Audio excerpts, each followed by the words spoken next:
आज है 17 जुलाई। तो चलिए देखते हैं आज का करंट अफेयर्स। सबसे पहले होगा वीडियो में क्वेश्चन ऑफ द डे, जो कि कल मैंने पूछा था। तो मैंने पूछा था आपसे डियरनेंस अलाउंस यानी कि महंगाई भत्ता दर, जो कि सेंट्रल गवर्नमेंट एम्प्लॉय का है, वो कितने से कितने परसेंट बढ़ा दिया गया है। तो जी हाँ, 17% से बढ़ा के वो 28% कर दिया गया। तो याद रखें, 17 टू 28% इंक्रीज। ये बहुत इंपॉर्टेंट न्यूज़ है। और जैसा कि मैंने शेयर किया था कि 7th पे कमीशन का जो प्रपोजल है कि डियरनेस अलाउंस बढ़ाया जाए, उसको सेंट्रल गवर्नमेंट ने मान लिया है और अब सेंट्रल गवर्नमेंट एम्प्लॉय को डियरनेस अलाउंस मिलेगा। चलिए देखते हैं करंट अफेयर्स सीरीज। आपका बहुत स्वागत है। Question number 1, which of the following is the first gulf country to open embassy in Israel. देखिए, करंट अफेयर सीरीज स्वागत करने से पहले मैं बोलना चाहूँगी कि किसी चीज़ की वैल्यू तभी मानी जाती है जब वो हमारे पास नहीं होता है और जब उसकी हमें ज़रूरत होती है। बिल्कुल ऐसा ही करंट अफेयर सीरीज है। अभी शायद आपको वो इतना इम्पोर्टेंट नहीं लगता हो, लेकिन अगर आपका एग्ज़ाम पास में है या होने वाला है या आप सीरियसली किसी एग्ज़ाम की तैयारी कर रहे हैं, तो ये करंट अफेयर्स आपके लिए बहुत इंपॉर्टेंट होगा। हो सकता है कि एग्ज़ाम में बैठे हुए ये क्वेश्चन आ जाए और आपको ये क्वेश्चन याद रहे। तो ज़रूर करंट अफेयर के क्वेश्चन, टोटल 8 क्वेश्चंस देखें। सबसे पहले देखते हैं first gulf country to open embassy in Israel. तो इजराइल में एम्ब्रेसी खुला है और इसे खोला गया है यूनाइटेड अरब इमिरेट्स के द्वारा, यूएई। इसका लोकेशन देखते हैं कहाँ है। यहाँ है यूएई और यहाँ है इजराइल। अब देखिए, यूएई और इजराइल के रिलेशन में बहुत इम्प्रूवमेंट हुई है। जैसा कि हम सभी जानते हैं कि इजराइल एक क्रिश्चियन डोमिनेटेड कंट्री है और इजराइल और फिलिस्तीन के बीच में हमेशा से युद्ध चल रहा है। कारण बहुत सारे हैं, लेकिन मुख्य कारण यही है कि वो इजराइल जो है वो क्रिश्चियन डोमिनेटेड कंट्री है, तो उसकी मुस्लिम कंट्री के साथ इतनी अच्छी दोस्ती नहीं है। और इसीलिए जो नेबरिंग कंट्रीज़ है जैसे कि कतार, बहरान, जो कि गल्फ़ कंट्रीज़ है, उनके साथ रिलेशन अच्छा नहीं है। अभी हाल में ये न्यूज़ में है क्योंकि यूएई के साथ इसकी रिलेशन में बहुत ही ज़्यादा इम्प्रूवमेंट हुई है और नया एम्बेसी खुला है इजराइल में यूएई के द्वारा। देखिए, इजराइल की बात करें तो काफ़ी ज़्यादा न्यूज़ में है क्योंकि अभी हाल में प्राइम मिनिस्टर और प्रेसिडेंट दोनों ही इजराइल में बदल गए हैं। तो प्राइम मिनिस्टर है निफ्ताली बेनेट, इनका नाम ज़रूर याद रखें, निफ्ताली बेनेट। और अगर हम लोग प्रेसिडेंट की बात करें तो वो है इज़ैक हर्ज़ोग। तो इन दोनों का नाम आपको याद होना चाहिए क्योंकि शायद एग्ज़ाम में आ जाए। चलिए आगे बढ़ते हैं क्वेश्चन नंबर 2 की तरफ। Electric bike taxi scheme is recently announced by which state government. देखिए, इलेक्ट्रिक बाइक टैक्सी स्कीम आया है, आपको बताना है किस राज्य के द्वारा। तो ये आया है कर्नाटका सरकार के द्वारा। बैंगलोर में लॉन्च किया जा रहा है electric bike taxi. Up to 10 kilometer यानी 10 किलोमीटर तक अगर आपको जाना है तो आपको टैक्सी मिलेगी, और वो भी बाइक टैक्सी। बाइक टैक्सी बहुत इंपॉर्टेंट है और पूरे सेफ्टी नॉर्म का फॉलो किया जाएगा, जैसे कि हेलमेट लगाना है, प्रॉपर गाड़ी में बैठना है, इन सारे प्रोविजंस को देखा जाएगा। ओला, उबर और रैपिडो इस रेस में है। देखते हैं किसको मिलता है ये टेंडर। और ई बाइक टैक्सी आ रहा है बैंगलोर में। तो कर्नाटका गवर्नमेंट ने ये पहल ली है। क्वेश्चन नंबर 3 पे आएंगे। Ladakh has recently sign MOU with which state to turn organic. बहुत इंपॉर्टेंट है, जल्दी से बताएं इसका आंसर। लद्दाख ने अभी हाल में एमओयू साइन किया है ताकि वो ऑर्गेनिक बन जाए, यानी ऑर्गेनिक फार्मिंग पे फोकस हो। तो ये साइन किया गया है, जी हाँ, ऑर्गेनिक स्टेट सिक्किम के साथ।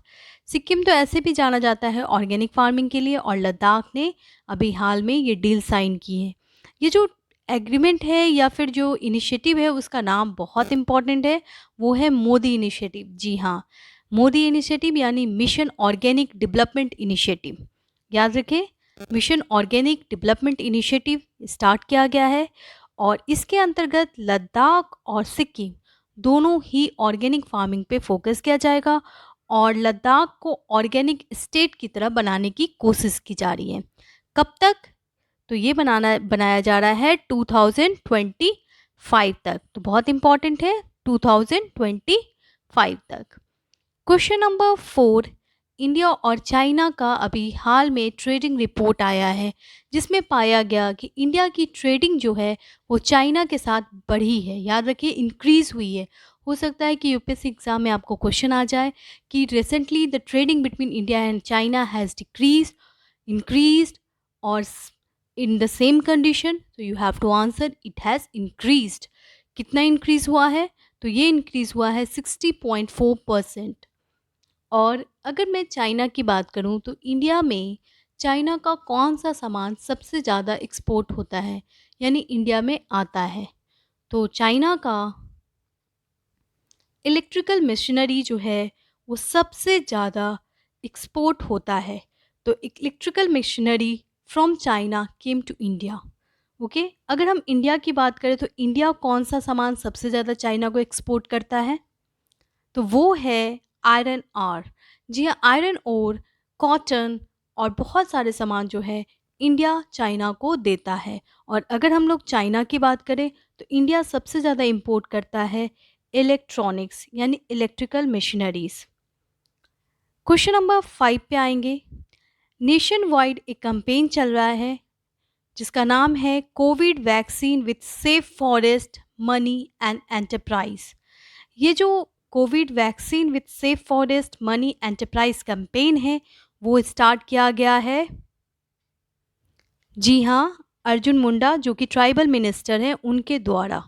देखिए, ये स्कीम बहुत इम्पॉर्टेंट है और इसका नाम आप ज़रूर सुने होंगे, जिसका नाम है कोविड टीका संग सुरक्षित वंधन उधम। तो इसका इंग्लिश में है Covid vaccine with safe forest money and enterprise. और ये स्कीम है जिसका मोटिव यही है कि ट्राइबल पीपल को कोविड वैक्सीन लगवाना, उनको अवेयर करना और उनको जागरूक करना कि वो कोविड वैक्सीन लगाएं। चलिए आगे बढ़ते हैं क्वेश्चन नंबर 6 की तरफ। देखते हैं question number 6। Who has launch the artificial intelligence based grievance analysis app in new Delhi?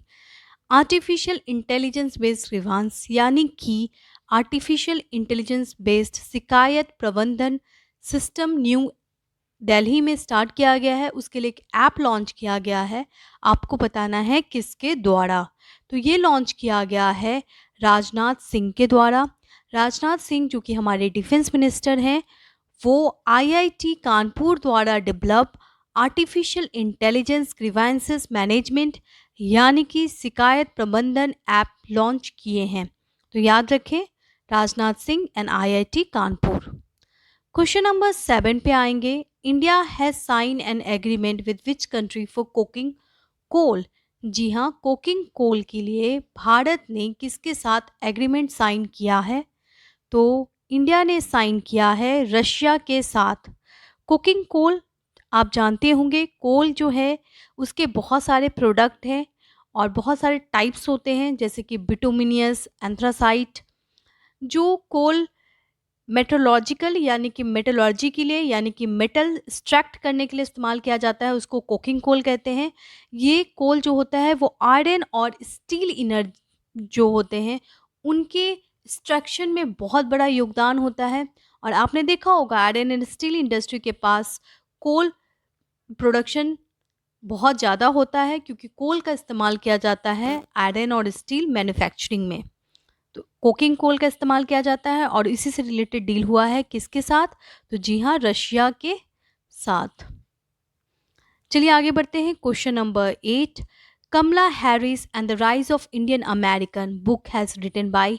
Kamala Harris पे बहुत सारी किताबें लिखी गई हैं और अभी हाल में एक किताब लिखी गई है Kamala Harris and the rise of Indian American. ये किताब किनके द्वारा लिखा गया है? तो this book has written by Tarun Basu.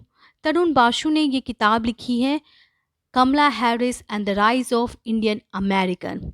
चलिए देखते हैं आज का सवाल। क्वेश्चन मेरा आज का ये है कि इंटरनेशनल चेस डे 2021 कब सेलिब्रेट किया जाता है? और बिल्कुल इसको एक बार आप ज़रूर देख लें और ये भी मुझे बताएं कि चेस सबसे पहले कहाँ स्टार्ट किया गया था। डिटेल में इसका आंसर आपको नेक्स्ट वीडियो में मिल जाएगा। और फ्रेंड्स, अगर वीडियो अच्छा लगे तो लाइक कर दें, शेयर कर दें और चैनल को भी सब्सक्राइब कर दें। Thank you so much.